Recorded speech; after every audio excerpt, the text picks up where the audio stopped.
Hello everyone, learner স্টুডিওয়ে তোমাদের সকলকে স্বাগত জানাই।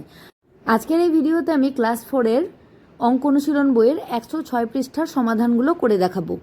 তোমরা এই ভিডিওর ডেসক্রিপশন বক্সে একটা লিঙ্ক দেওয়া আছে, সেই লিঙ্কে ক্লিক করলে অঙ্ক অনুশীলন বইয়ের প্রথম থেকে সব ভিডিওগুলো পরপর পেয়ে যাবে।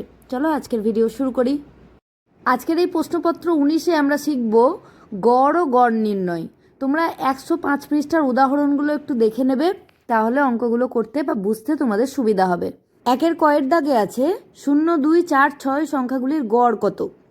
গড় নির্ণয় করার জন্য দেখো যে এককগুলো দেওয়া আছে, প্রথমে তার সমষ্টি নির্ণয় করতে হবে, দিয়ে যতগুলো একক দেওয়া আছে তত সংখ্যা দিয়ে ভাগ করতে হবে।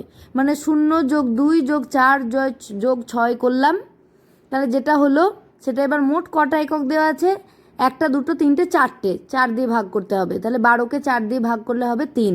এই সংখ্যাগুলোর গড় হলো 3।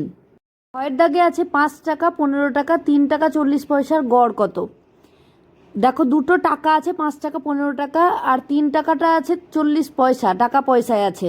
তাই আমরা চেষ্টা করব সবগুলোকে টাকায় আনার, তাহলে মান নির্ণয় করতে সুবিধা হবে।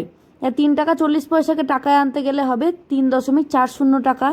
এবার সবগুলোকে যোগ করলে হবে 23.40 টাকা। দিয়ে এবার দেখো যেহেতু 3টে আছে, 5 টাকা 15 টাকা 3 টাকা 40 পয়সায় 3টে মোট এককের মান আছে, তাই 3 দিয়ে ভাগ করব। 3 দিয়ে ভাগ করলে হবে 7.80 টাকা, অর্থাৎ 7 টাকা 80 পয়সা। কয়ের দাগে আছে তোমার বয়স 10 বছর, তোমার বাবা ও মায়ের বয়স যথাক্রমে 35 বছর এবং 31 বছর, তোমাদের গড় বয়স কত। তাহলে 10, 35 আর 31কে যোগ করতে হবে, দিয়ে 3 দিয়ে ভাগ করতে হবে। যোগ করলে হবে 76 বছর, দিয়ে 3 দিয়ে ভাগ করলে হচ্ছে, দেখো কী করে 25 বছর 4 মাস এলো সেটা আমি দেখিয়ে দেব।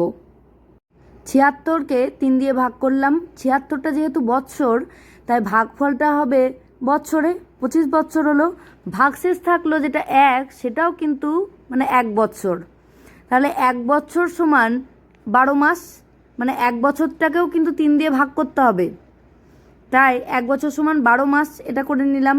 এবার 12 মাসটাকে 3 দিয়ে ভাগ করলে হবে 4 মাস, মানে 1 বছরটার মধ্যেও 3টে ভাগ ঢুকে আছে।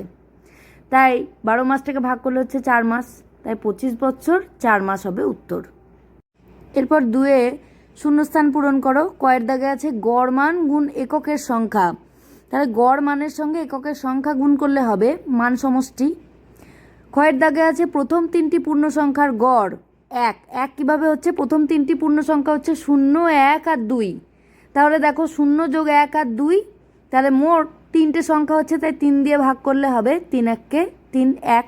গয়ের দাগে প্রথম 3টি স্বাভাবিক সংখ্যার গড় কিভাবে নির্ণয় করব। প্রথম 3টি স্বাভাবিক সংখ্যা হচ্ছে 1, 2, 3।